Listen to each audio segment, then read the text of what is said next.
अर्थ की कविताएं तो उन्हें बहुत ही प्रिय थी। अगर वह उन कविताओं या साहित्य से खुश हो जाएं, तो उसे मुंह मांगा इनाम दे दिया करते थे। आए दिन कोई न कोई कवि या साहित्यकार उनकी सभा में आता और कविता या साहित्य सुनाकर उनका दिल जीत लेता और मुंह मांगा इनाम लेकर जाता। उन्हीं के राज्य में एक गांव में 3 मित्र रहते थे। वे तीनों मित्र निपट गंवार थे और ऊपर से मेहनत वाला काम करने में उन्हें जरा भी दिलचस्पी नहीं थी। वे तो सिर्फ खाली बैठकर गप्पे हाँकने में ही आनंद लिया करते थे और जो भी खाने पीने को मिलता उसी से अपना काम चला लिया करते थे। मंदिर के पास बैठे हुए थे और बहुत ही गहन विचार विमर्श में डूबे हुए थे। तीनों ये बैठकर सोच रहे थे, कुछ ऐसा किया जाए कि खाने के लाले न रहे। एक बार बार मांग कर खाने इस समस्या का हल हो जाए, लेकिन ऐसा क्या किया जाए ये किसी की भी समझ में नहीं आ रहा था। वे सभी परेशान थे और समझ नहीं पा रहे थे कि ऐसा कौन सा काम किया जाए कि समस्या का हल हो जाए। तभी उनमें से एक बोला, क्यों ना हम इस गांव के मंदिर में पुजारी बन जाते हैं। फिर सारा गांव यहाँ चढ़ावा लेकर आएगा और उसमें ढेर सारे पैसे, मेवा, प्रसाद, पूड़ी, हलवा होगा, तो हमें अपना जीवन यापन करना बड़ा ही आसान हो जाएगा। तभी दूसरा बोला, अरे मूर्ख, एक मंदिर में तो सिर्फ एक ही पुजारी होता है और वो पुजारी भी ऐसा कि वो सब पूजा पद्धति जानता हो, और पूजा पद्धति हम में से तो कोई भी नहीं जानता। तभी दूसरा बोल उठा, तो क्यों ना हम साधु बन जाएं। हमें साधु बनना चाहिए और मथुरा चलना चाहिए और हरे कृष्णा कहना होगा। तभी तीसरा बोल उठा कि हमें खेती करनी चाहिए, गांव में ही रहना चाहिए, जिससे हमारी शादी ब्याह भी हो सके। अगर हमारी शादी होगी तो हमारे बाल बच्चे भी होंगे और फिर एक समय हमारे बच्चे बड़े हो जाएंगे तो वह हमारे भोजन की व्यवस्था भी वो कर देंगे। खेती तो बड़ा ही मेहनत का काम है, हम में से तो ये किसी को भी नहीं आता, और अगर कोई करना भी चाहे तो इतनी मेहनत का काम हम तो नहीं कर सकते। तभी एक बोल उठा, फिर तो इस तरह तो हम कुछ भी नहीं कर सकते। तभी एक बोला, क्यों ना हम गवैये बन जाएं, ढोलक मंजीरे लेकर तीनों कीर्तन करेंगे और जो भी मिलेगा बड़े ही सुकून से खाएंगे। तभी एक बोला, अरे तुम सब बेकार की बातें कर रहे हो। मेरे विचार से तो हमें एक हाथी खरीदना चाहिए। हाथी को लोग गणेश मानते हैं और गणेश जी की तरह ही पूजा करते हैं उसकी। हाथी जहाँ से भी निकलता है लोग श्रद्धा से अपना सर झुकाते हैं और उसकी पूजा करते हैं, और साथ में खाने को कुछ ना कुछ तो देते ही हैं। सभी दोस्त इसमें राजी हो गए और कहने लगे, हाँ ये बात बिल्कुल सही है, हमें ऐसा ही करना चाहिए। तभी एक बोला कि लेकिन हमें हाथी को चींटियों से बचाना होगा। चींटी हाथी की नाक में घुसकर उसे परेशान करती है और कई बार तो हाथी की जान भी चली जाती है। तभी दूसरा मित्र बोला, ठीक है, तो हम सबसे पहले चींटी का ही निपटारा करते हैं। हाँ, यह उत्तम विचार है। पहले हम सब मिलकर चींटियों को मारते हैं और उसके बाद हम मिलकर हाथी लाएंगे। एक मित्र बोला, ये चींटियां लेकिन मिलेंगी कहाँ? जहाँ मीठा होता है चींटियां भी वहीं मिलती हैं। हमें सबसे पहले मीठे का इंतजाम करना होगा। फिर तीनों मित्र अपने अपने घर से शक्कर लेकर आ गए और ले जाकर उस शक्कर को उन्होंने कई जगह फैला दिया। शाम तक हजारों चींटियां वहां पर एकत्रित हो गईं और फिर इसके बाद तीनों मूर्ख उन चींटियों पर पिल पड़े और तीनों पैर पटक पटक कर चींटियों को मारने लगे। एक ने बहुत ही गुस्से में कहा, अरे हमारे हाथी की सूंड में घुसेगी। तभी दूसरा बोला, बेचारा कितना तड़पेगा, इन्हें क्या पता इनका क्या बिगड़ता है, नुकसान तो हमारा होगा। और खाओ मीठा, और खाओ मीठा। ये बोलते हुए तीनों मित्र फिर चींटियों के ऊपर पिल पड़े और लातों से उन्हें कुचलने लगे। तभी गांव के कुछ लोग वहां से गुजर रहे थे। उन्होंने ये तमाशा देखा। वे लोग रुक गए। ये मूर्ख मंडली यहाँ अपने पैरों को पटक पटक कर क्या कर रही है? इन गंवारों की तो भगवान ही जाने। चलो देखे तो सही ये क्या कर रहे हैं। और गांव वाले उनके पास पहुंच गए। उन्होंने पास जाकर देखा कि मूर्ख मंडली तो बेजुबान चींटियों को मार रही है। अरे मूर्खों, इन चींटियों ने तुम्हारा क्या बिगाड़ा है? तुम उन्हें क्यों अपने पैरों से रौंदे डाल रहे हो? तभी एक बोला, अरे नहीं बिगाड़ा तो आगे बिगाड़ तो सकती हैं। यह हमारे हाथी की सूंड में घुस सकती हैं। कहाँ है तुम्हारा हाथी? मूर्ख मंडली में से एक बोला, अरे अभी हमने खरीदा कहाँ है हाथी। विचार बना ही रहे थे कि इन चींटियों का ख्याल आ गया। सोचा क्यों न पहले इन्हीं से ही निपट ले। अरे दुर्जनों, तुम लोग क्यों जीव हत्या कर रहे हो? कभी तो इस मूर्खता के आवरण से बाहर आओ। कम वक्तो कुछ कमा कर खाना सीखो।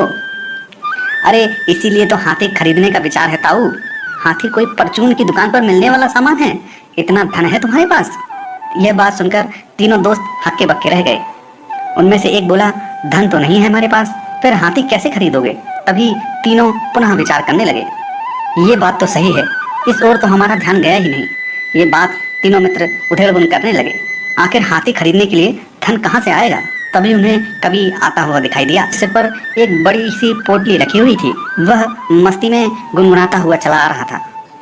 तीनों मित्रों को ये बात पता थी कि लाल बहादुर एक प्रसिद्ध कवि है और राजा के यहाँ राजकवि के तौर पर नियुक्त है। तभी एक मूर्ख ने पुकारा, ओ भैया लाल बहादुर, इधर तो आओ। कवि महोदय शंकित भाव से देखकर उनकी तरफ चल पड़े। कवि महोदय ने कहा, तुमने अचानक अकारण पुकारा, अहित तो न करोगे हमारा। एक मूर्ख ने कहा, जरूर इस पोटली में पुरस्कार का धन मिला होगा। तब कविराज बोल उठे, याद रखो राज कवि हूँ मैं, अब सूली पर लटकवा दूंगा, मानोगे तब। उसने ये तुक बनाकर अपनी बात कही। तभी एक मूर्ख बोल उठा, अरे कविराज, हम तो सिर्फ यूं ही पूछ रहे थे। अच्छा एक बात तो बताओ, एक कविता सुनाने का कितना पुरस्कार मिल जाता है? कविराज बोले, ये तो कविता पर निर्भर करता है। अगर कविता गूढ़ हो तो बहुत धन मिलता है, इतना धन कि जितना तुम मूर्खों ने सोचा भी नहीं होगा। ये बात सुनकर तीनों मूर्खों ने कविराज को विदा कर दिया और कहा कि अब तो हम कवि ही बनेंगे, यही मार्ग है धन कमाने का। चलकर दरबार में एक बढ़िया सी कविता सुना देते हैं। लेकिन हम कहाँ से सुना देंगे, हमें तो कुछ आता ही नहीं है। तभी एक मूर्ख बोल उठा, अरे चले चलो, कविता तो देखो चुटकी में बन जाएगी। और तीनों मित्र राजा के महल की ओर चल पड़े। तीनों मित्र रास्ते से चले जा रहे हैं, लेकिन तीनों के दिमाग में कुछ भी नहीं आ रहा था कि आखिर हम राजा को सुनाएंगे क्या। वे इसी उधेड़-बुन में लगे हुए थे। चलते चलते तीनों काफी थक चुके थे। वे लोग एक गूलर के पेड़ के नीचे जाके सो गए। तभी अचानक एक गूलर का फल टूटकर एक मूर्ख के ऊपर आ गिरा और वह अचानक बोल उठा, पककर गूलर गिर गयो। अरे ये तो कविता की पहली लाइन बन गई। ऐसे थोड़ा थोड़ा सब लोग जोड़ेंगे तो कुछ ना कुछ तो बन ही जाएगा। फिर तीनों उसी पंक्ति को दोहराते हुए आगे बढ़ गए। तभी उन्होंने देखा कि रास्ते में एक औरत पीपल के पत्तों को तोड़कर ले जा रही थी। दूसरा मूर्ख बोला, लायो पीपरी नारी। तब तीसरे मित्र ने कहा, पक्कर गूलर गिर गयो, लायो पीपरी नारी। वाह, ये तो कविता की एक पंक्ति ही बन गई। अब कुछ और सोच लेते हैं। और तीनों आगे बढ़ चले। तीनों चलते चलते एक बाग में जा पहुंचे।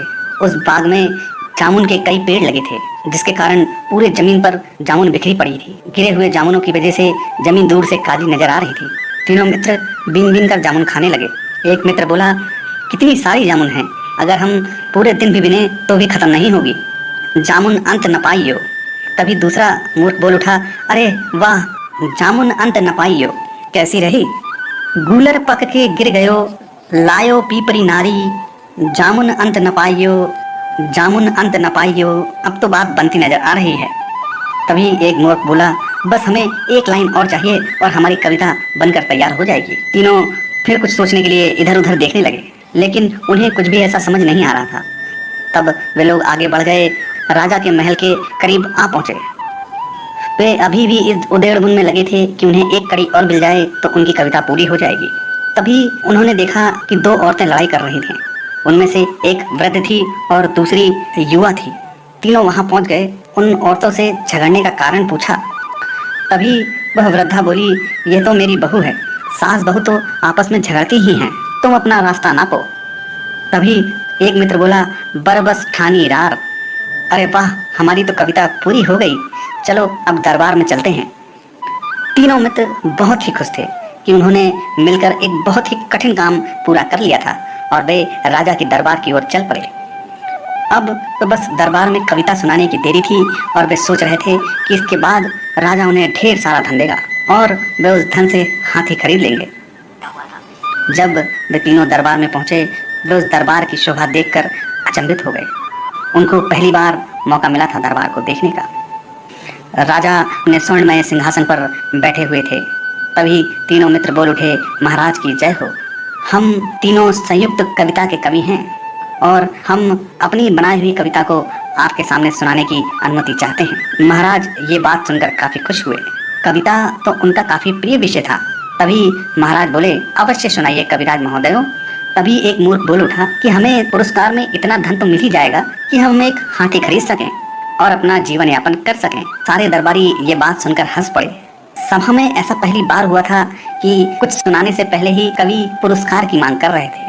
पहले आप लोग अपनी कुछ कविता तो सुनाएं। दरबार में बैठे सबसे पुराने मंत्री ने अपनी बात कही। मंत्री जी राजा के यहाँ सबसे पुराने विद्वान थे। मंत्री जी को काफी समय राजा के यहाँ हो गया था और वे हर एक चीज से अच्छी तरह से वाकिफ थे। राजा ने खास तौर पर मंत्री जी को अपनी सभा में नियुक्त कर रखा था। मंत्री जी ने आगे कहा, कविराजों स्वयं राजा आपकी कविता का मूल्यांकन करेंगे, वह किसी पुरस्कार के योग्य है अथवा नहीं। तभी तीनों मूर्ख एक दूसरे का मुंह देखने लगे। वरिष्ठ मंत्री जी समझ गए कि ये लोग कवि नहीं हैं, ये सीधे साधे लोग लग रहे हैं। तब एक मूर्ख ने अपनी कविता सुनानी शुरू करी। गूलर पक पक गिर गयो, लायो पीपरी नारी, चामन अंत न पाइयो, बरबस ठानी रार। कविता सुनते ही राजा के माथे पर बल पड़ गए। इस तुकबंदी की कविता का अर्थ उनकी समझ से तो बिल्कुल ही बाहर था। पहली बार तो सुनने में वो कविता बहुत ही गूढ़ रहस्य वाली लग रही थी। तभी राजा बोल उठे कि हे कविराजों, क्या आप अपनी सुनाई कविता का अर्थ हमें बता सकते हैं? यह सुनते ही तीनों मूर्ख एक दूसरे का मुंह देखने लग गए। वरिष्ठ मंत्री काफी दयालु हृदय के थे। वह उन तीनों मूर्खों की मनोस्थिति को अच्छी तरह समझ रहे थे। पुरस्कार की अभिलाषा में ये तीनों ना जाने कितना दूरी का सफर तय करके और काफी परेशानियां उठाकर यहाँ तक आए थे। ज्यादा तो नहीं, लेकिन उन्हें कुछ ना कुछ पुरस्कार अवश्य मिलना चाहिए। ये बात वरिष्ठ मंत्री ने अपने मन में सोची। तभी वरिष्ठ मंत्री ने कहा, महाराज, यह कविता बड़े ही गूढ़ रहस्य की है और यह तीनों कवि ये देखना चाहते हैं कि इस दरबार में कोई ऐसा है जो इनकी कविता का अर्थ बता सके। इसीलिए वे इस कविता का अर्थ स्पष्ट नहीं कर रहे हैं। और उन्होंने कहा, क्यों कवियों, मैं सही कह रहा हूँ ना? तीनों ने सहमति में अपना सिर हिलाते हुए कहा, हाँ हाँ हाँ हाँ। राजा काफी उत्सुक हो गए। इस कविता का गूढ़ रहस्य क्या है? उन्होंने अपने विद्वानों की परीक्षा जानकर उनसे ये सवाल पूछा। राजा की बात सुनते ही सारे दरबारी असमंजस में पड़ गए और अपना सर खुजाने लग गए। राजा के सारे मंत्री जानते थे यह तो सिर्फ एक तुकबंदी थी जो कि अनायास ही बन गई थी, जिसका कुछ भी अर्थ नहीं था। तभी उन मंत्रियों में से एक बोला, महाराज, यह भी कोई कविता है? यह तो साफ साफ तुकबंदी दिखती है। इस तुकबंदी का क्या अर्थ हो सकता है? इसका तो कुछ भी अर्थ नहीं है। तभी वहां उपस्थित एक दूसरा मंत्री बोला, महाराज, मैं क्षमा चाहता हूँ, ये तीनों मेरे ही गांव के हैं। कविता और साहित्य से इनका दूर दूर तक का कोई वास्ता नहीं है। ये तीनों कामचोर, आलसी और निकट गंवार हैं। यह दिन भर बैठकर उल्टी सीधी योजनाएं ही बनाते हैं। यह बात सुनते ही वे तीनों मूर्ख भयभीत हो गए। उनके ही गांव के एक व्यक्ति ने उनकी सारी पोल खोल दी थी। अब उन्हें इनाम तो क्या मिलता, उन्हें भय था अब तो राजदंड मिलेगा। तीनों बेचारे थर थर कांपे जा रहे थे। वरिष्ठ मंत्री को ये सब देखकर उन पर दया आ गई और वह बोल उठे, महाराज, मुझे खेद है कि हमारे विद्वान दरबारी इन कवियों की बात को नहीं पकड़ पा रहे और इनकी मूर्खता कहकर इतनी बड़ी कविता को छुपा रहे हैं। तभी एक विद्वान बोल उठे, क्या वरिष्ठ मंत्री जी, आप हमें इस कविता का अर्थ बता सकते हैं? वरिष्ठ मंत्री जी ने अपनी सहमति दी और कहा, हाँ महाराज, मैं इनकी इस कविता का अर्थ बता सकता हूँ। यह कविता रामायण काल में मंदोदरी की व्यथा को चित्रित करती है। मंदोदरी जो कि रावण की धर्म पत्नी थी, रावण की मृत्यु के पश्चात मंदोदरी ने ये बात कही थी कि गूलर पक के गिर गयो, अर्थात लंका जैसा विशाल साम्राज्य गूलर की तरह गिर गया। लायो पीपरी नारी, अर्थात क्योंकि उसका पति रावण पर स्त्री का हरण करके लाया था। महाराज, ये बात सुनते ही मंत्र मुग्ध हो उठे। क्या गूढ़ अर्थ निकाला है आपने वरिष्ठ मंत्री जी? फिर वरिष्ठ मंत्री जी ने आगे स्पष्ट किया, जामन अंत न पाइयो, अर्थात जिन त्रिलोकी राजा राम के मन का योगी महायोगी भी अंत न पा सके। बरबस ठानी रार, अर्थात उन पुरुषोत्तम से रावण ने बरबस ही लड़ाई कर ली और काल की भेंट चढ़ गए। वाह वाह, अति उत्तम अति उत्तम अति उत्तम। राजा ने कहा, क्या गूढ़ रहस्य निकाला है आपने वरिष्ठ मंत्री जी? इसकी जितनी सराहना की जाए कम है। यह बहुत ही संदेशपूर्ण कविता है। इन कवियों को तो हम अवश्य ही पुरस्कार देंगे। यह बात सुनते ही सभी दरबारी सन्न रह गए। एक तो वरिष्ठ मंत्री ने उनकी योग्यता पर ही प्रश्न चिन्ह लगा दिया, दूसरा इन तीनों मूर्खों को कवि सिद्ध करके पुरस्कार भी दिला दिया। ऊपर से राजा के मन में वरिष्ठ मंत्री के लिए और भी सम्मान बढ़ गया। इस तरह से वरिष्ठ मंत्री ने तीनों मूर्खों की मनोकामना पूरी कर दी और दरबार में स्वयं भी सम्मानित हुए। वरिष्ठ मंत्री इसी तरह दरबार में आने वाले जरूरतमंदों, गरीबों आदि लोगों के गंवारपन के बावजूद उनकी मदद किया करते थे, क्योंकि उन्हें उनकी मूर्खता पर धांसी नहीं दया आती थी। इसीलिए वे सभी के परम प्रिय मंत्री थे। वे तीनों अपना इनाम लेकर वापस अपने गांव लौट गए। इसके बाद उन्होंने कसम खा ली कि वे अब आगे से मेहनत कर ही अपना जीवन यापन किया करेंगे।